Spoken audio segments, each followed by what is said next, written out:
pentru, nu știu, mă simt de ocheată, nașă. Că mor cu tine, n-ai cum. Serios. Om fi de ocheată, da. Și tot mă simt de ocheată. Probabil să fie că eu ascult după laptop. Nu are nicio relevanță. Păi și la mine ce? La mine e pe telefon și la fel.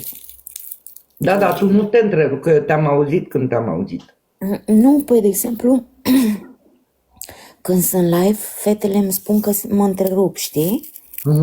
Și mie nu mi-apare că mă întrerup, gen. Nici mie. Așa că nu știu dacă e de la noi sau de la TikTok.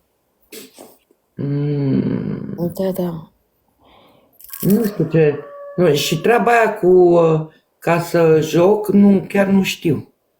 Nu știu unde să mă duc. Hai că iar mă duc pe setările alea, îl găsește băție. Nu, ascultă, păi asta o faci când o fi live închis, nu acum. Când o închide tu live, atunci, nu acum.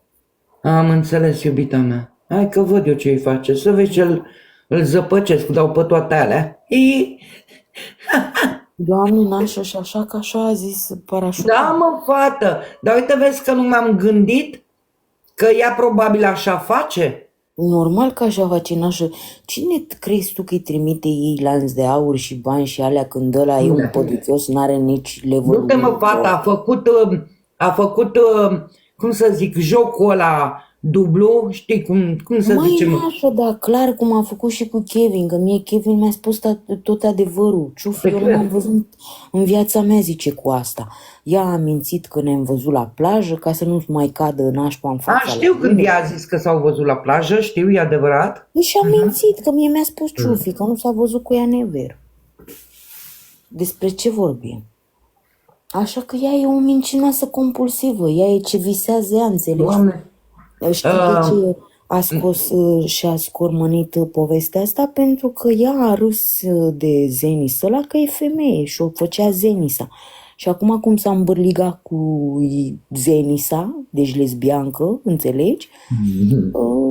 Să scoate și ea că vezi, Doamne, îmi trimite, îmi face îndrege, păi și pe cine interesează pe noi? Ferească Dumnezeu, da. Cine interesează? Deci pe cine interesează? Interesează pe cineva din chat? Pe nimeni. Nici atât. Nu i-am zis, fă dementul, eu dacă îmi scot aurul de la bancă, îți dau capac, îți fac capac, ești prost la cap de tempul. Așa, pe mine nu pot să îmi facă necaz. Îmi place lănțișorul tău. Păi, al meu e colier exclusiv, nașă.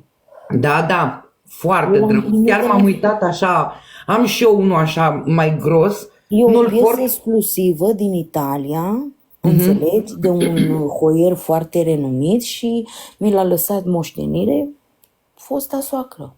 Și eu am moștenire un lanț de la soacră mea. Un lanț de aur are, cred că vreo 60 de grame. Nu se compară. Eu dacă vând colierul ăla, eu mi-au 20.000, 30.000 pe puțin. Lejer. Păi ea se compară cu pe bune și mi se pare că e sugrumată și cu ăla, fată. Păi și e sugrumată și cu ăla pentru că e atât de proastă și l-a lăsat și pe ăla și se încălcește cu ăla și n-are niciun... Da, mă!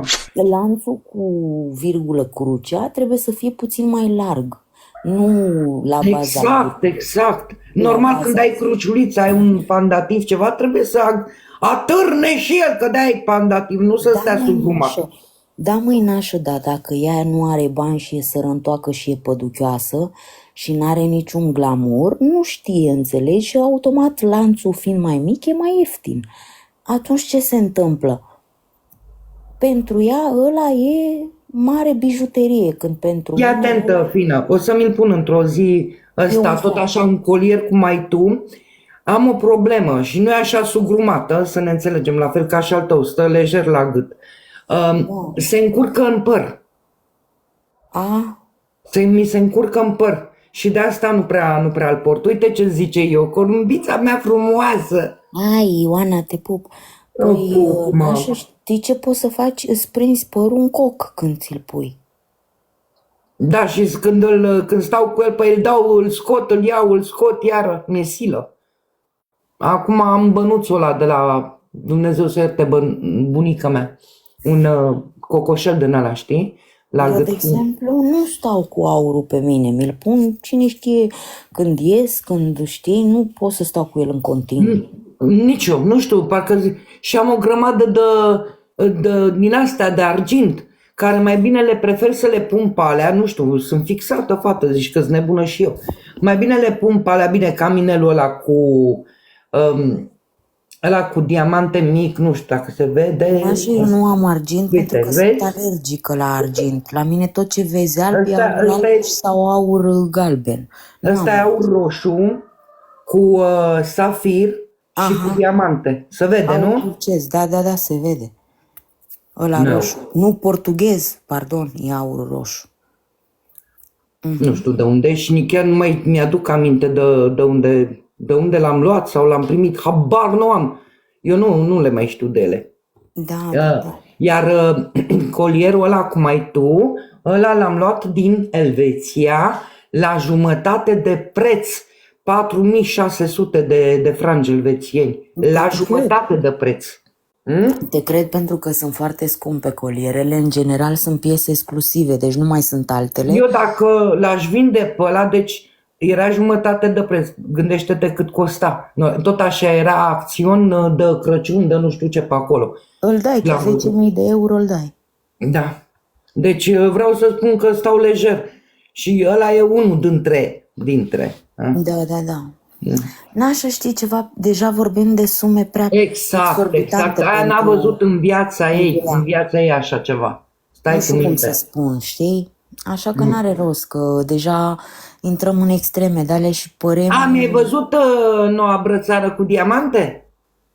Nu. Hai să-ți arăt, că o am pe aici, N-am dar nu văzut. pot că... nu că mi-e frică, dar uite, mai ies pe afară, știi? Hai să-ți arăt, mă. Da, și diamantele sunt foarte sensibile. Uite, ia uite. Oh, da, superbă, da. Oh, extraordinar. Uite. Superbă, nașă. Să o porți iubită. Mulțumesc. Eu o țin în cutie pe aici.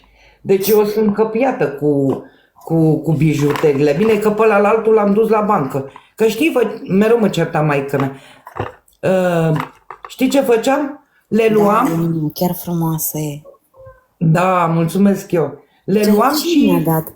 Te Ioana? Da, Ioana ți-a dat. Ioana ți-a dat. Ioana, te pup. Da.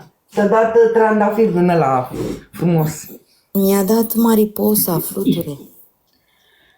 Așa, Ioana ți-a dat. Da. Și, făi, fată, ce zici că mi-a pomenit brățara? Extraordinar serios? Da.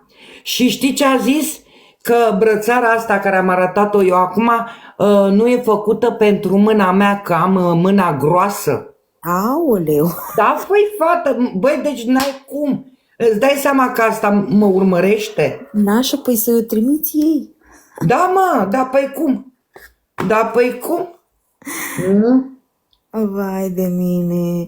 Deci te urmărește, cu alte cuvinte. Despre ce vorbim? Te Da, a zis urmărește, că nu? brățara nu e făcută pentru mâna mea, că pot să am eu ce am, că nu-mi stă bine cu ele. Am murit. Extraordinar, îi stă ei N-ai bine. cum? Da, N-ai cum. iar sta bine ei cu o brățară de Da, asta mă, normală. da. Da. Cred că o duc și pe asta tot la bancă, știi de ce? Nu de alta, iubita, că mi-e frică că nu să știe, știi? Da, mai intră cineva sau nu știu. Exact. normal. Și eu cum sunt căpiată că le las peste tot, mereu, Și nu neapărat, dar e mai ok să o ții acolo. da, și o duc și pe aia la bancă și stau cu de-astea, că am din astea alte, că